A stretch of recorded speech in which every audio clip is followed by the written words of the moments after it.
Thank you, Dean. Thank you for giving me a promotion. Dean said Major League Baseball. It was minor league baseball. But thanks for the promotion. Also, thank you for putting me on the schedule after an Olympic bronze medal winner. Have to live up to that, too. Thank you. It's good to be here. But a few years later, I was given a tremendous gift. And that gift was the opportunity to actually work in sports management. And I made a 20 career out of it. 20 years in baseball, going to a ballpark every day to earn a living, doesn't get much better than that. My career was popcorn, peanuts, Cracker Jacks, just like the song. We won some, we lost some got rained out, and won championship. Somehow along the way, though, near the end of that 20 years, I lost a passion for what I was doing. Paul talked a lot about passion this morning. Somewhere near the end, I just lost a passion for what I was doing. And I had to come to a crossroads. I had to make a decision. I could have stayed what I was doing forever. Had a great relationship with the owner of the team. He was very loyal.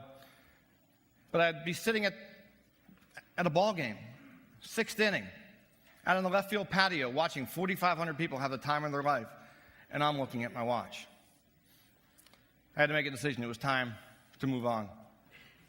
And I bet that's happened to some of you. Some of you might have lost a passion for where you're at, for what you were doing, or you're at a crossroads for one reason or another.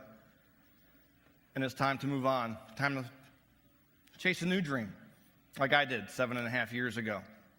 Today, I work with business leaders to create a champion mindset for themselves and to help create an organization that we would label a championship culture. And it's very rewarding work. And I've learned something over the last 7.5 years of doing that, something that I hope has some value for each of you here today. The first thing I learned is that at the age of 41, I could redefine myself and my career, my professional and personal identity. And I believe each of you can redefine yourself and your personal and professional identities, regardless of the stage that you're in. I also learned that at the age of 41, I could make a shift, and despite my loss of passion in baseball, I could find something that I was passionate about again, and be as passionate for what I do, my speaking, coaching, and training career, as passionate as I was going to that ballpark every day. And I believe each of you can find a passion for what you do, again, moving forward.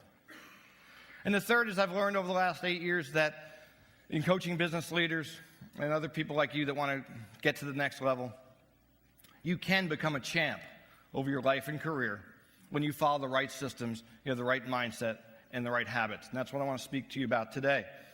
20 years in baseball, I saw a lot of players come and go. I saw what might have been labeled as can't miss major league prospects miss. And I saw players that never were expected to go anywhere spend 10 years in the major leagues. And I got a little curious towards the end of my career, and I began to evaluate the difference that makes the difference between major league dreams fulfilled and those not. And what I've done is I've created this program called the 5 Habits of a Champ. Because I believe that in studying champions, bronze medal Olympic champions like Paul Kingsman, Major League Baseball, whatever champions you want to look to, even business champions, champions don't necessarily do extraordinary things.